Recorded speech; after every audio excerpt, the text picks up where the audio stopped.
Hoy es el último día de clase, entonces estaba entre dos caminos, o hacer un cuadro de estos rápido para que veáis cómo se hace un cuadro en una sesión, o poneros los tres cuadros que hemos hecho y más o menos ir recordando un poco los pasos que dimos para hacerlo. Así que he preferido mejor que demos un poco de repaso a todo lo que es el trabajo que hemos hecho durante este tiempo del bodegón, el paisaje y la figura. Nos ha quedado pues hacer flores en desnudo y la marina, pero no nos da tiempo de hacer más.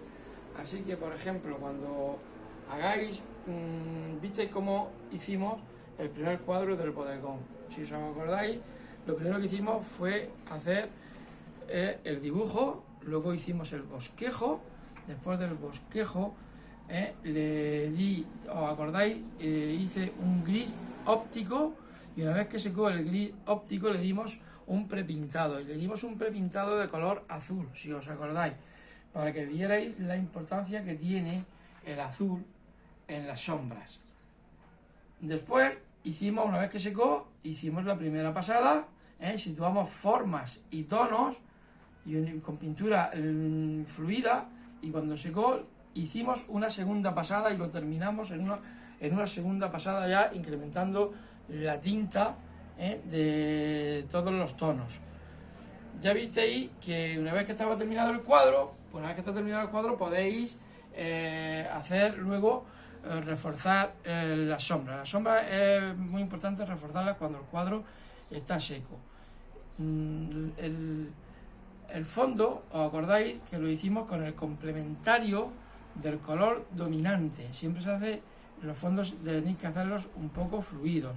Luego ya la primera capa también bastante líquida y la segunda más pastosa.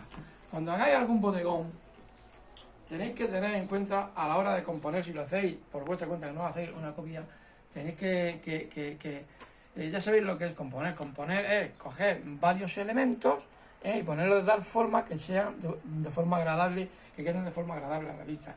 Y cuando vayáis a componer algún bodegón para pintarlo del natural, tenéis que tener en cuenta si es una composición tradicional, no una composición moderna, como hoy se hacen composiciones modernas muy distintas. Si es una composición tradicional, tenéis que tener en cuenta pues algunas bases. Por ejemplo, tenéis que elegir un elemento principal. Siempre tiene que haber un elemento principal en el cuadro que sea el centro, el punto focal del cuadro. No pongáis más de uno porque eso distraería la vista y competirían entre esos dos elementos cuál es el más importante. También tenéis que tener en cuenta de cuando hagáis una masa grande, una masa así grande, ponerle al lado otras más pequeñas para contrastar con la masa grande. Otra cosa que tenéis que tener en cuenta es no poner nunca, si hacéis un bodegón, el elemento principal no lo pongáis nunca en el centro geométrico del cuadro. Y vamos, también debéis tener en cuenta la sencillez, buscarle al cuadro la sencillez. Un cuadro muy recargado tampoco está muy bonito. No tengáis miedo de dejar luego áreas de silencio, espacios vacíos, que son muy importantes para que sirvan de contraste con otras áreas que sean más complejas y más pobladas. También os hablé de las líneas son muy importantes. Ya os dije cada línea lo que significa y tenéis que tenerlo también en cuenta. Pintar siempre el fondo con el complementario del color dominante si queréis contrastar. Si queréis armonizar, buscar la armonía con el color dominante del cuadro. Buscar también el equilibrio armónico entre colores y tonos, o sea, formas y tonos, y sombras y luces, que haya un equilibrio armónico entre ellos, que no haya luces excesivas ni sombras demasiado destacadas, que esté todo en armonía. No detallar demasiado las cosas, solamente lo necesario. El detalle, siempre os dije que no es importante. Lo importante es la unidad de conjunto, y el detalle, pues cuando haya un detalle, pues lo hacéis y no busquéis una cantidad enorme, excesiva de detalles, que eso rompe toda toda la realidad del cuadro. Cuando ya para finalizar el bodegón, pues podéis, ya sabéis lo que tenéis que hacer. La pregunta aquella de que os dije, acentuar las luces, intensificar las sombras y definir los reflejos. Todas estas cosas ir teniéndolas en cuenta a la hora de pintar. Luego el paisaje, cuando hicimos el paisaje, ya visteis cómo hicimos el paisaje. El paisaje que hicimos para construirlo. Primero hice el dibujo, le hice, por supuesto, después el bosquejo. Cuando secó le di un prepintado. Sobre ese prepintado, luego aquí ya lo hice un gris óptico y seguí otra técnica. Cogí y si os acordáis, dimos unos cuantos tonos generales que me sirvieran luego de base para poder realizar luego todo lo que es el cuadro. Visteis que el cielo, ya visteis cómo se hace en un paisaje. El cielo se empieza con azul ultramar, si es un día luminoso, azul ultramar, azul cobalto, azul verdoso y blanco. Eso sería el degradado espectral del cielo. Luego lo podéis formar con las nubes como queráis, todo eso.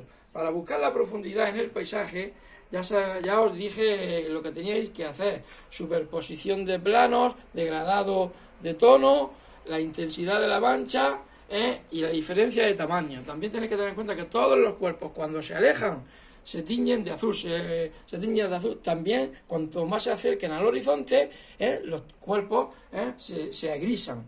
Tenéis que tener también en cuenta que los cuerpos que estén en un primer plano siempre son más nítidos y más contrastados que los cuerpos que estén más alejados. Si veis aquí el contraste que hay entre el primer plano cálido y los últimos planos fríos. Ya sabéis, os dije también en este paisaje que los grises y los verdes y los azules de un paisaje se hacían más armónicos si tenían el contrapeso de un rojo brillante, serían más, así se hacían mucho más armónicos.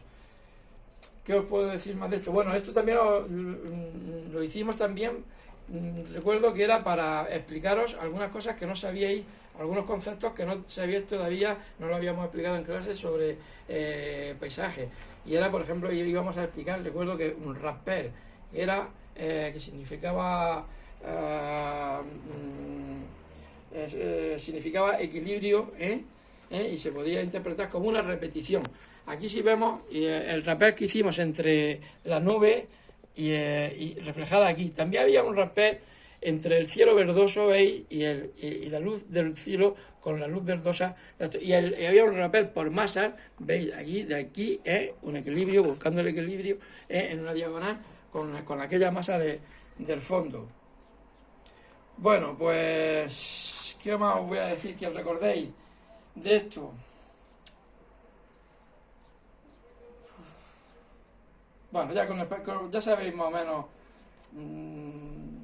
lo que tenéis que hacer para ir haciendo más o menos un paisaje. Aquí en la figura, si veis la figura, yo la figura pues no la hice, como veis, sobre un fondo de color, como normalmente se hubiera hecho una figura. Aquí puse un marco escénico donde la figura se viera rodeada de algo que tuviera un poco más vida que simplemente un fondo de color. Ya sabéis que cuando hagáis, por ejemplo, una figura que el vestido, por ejemplo, sea frío, pues deberéis hacer los fondos, si hacéis un fondo, hacerlo con colores cálidos. Y viceversa, si el traje que lleve el modelo o la modelo que estéis pintando es cálido, pues hacerlo el fondo con colores fríos y viceversa. Ya pues vosotros, con todas las explicaciones estas que hemos dado durante estas clases, pues trabajar hasta que volvamos otra vez a clase, que podamos seguir con las clases en directo, si nos lo permite este maldito bicho que se nos ha metido por todos sitios. Muchas gracias.